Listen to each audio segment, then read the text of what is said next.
You got a sense from David what the ambitions are for Navy Yard, and that within a few years there are going to be 20,000 people working in the Navy Yard. And part of our challenge was to take that vision forward, getting to 30,000 people working in the Navy Yard by 2030.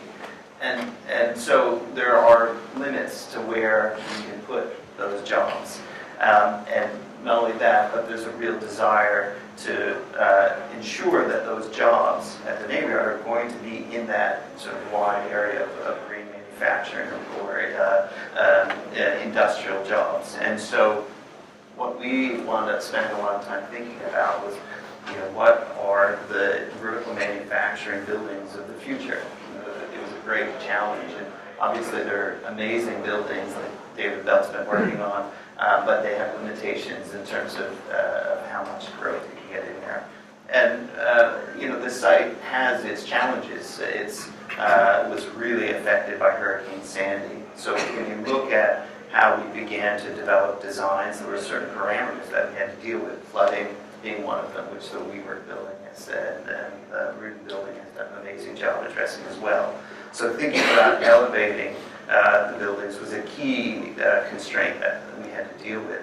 And at the same time, the Navy Yard really needs to find parking, although there is a big shift away from people driving to the yard. But even so, with so many workers there, there's still going to be a need for some people to drive to the Navy Yard. And so thinking about that flooding constraint and thinking about that need for parking, there was a clear desire to lift that structure, allow for parking underneath.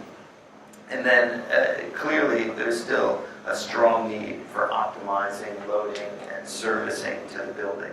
So what we started to develop, which is actually, there are precedents for it around the world, was looking at that elevated building and having trucks be able to circulate up to that second story to do that servicing work.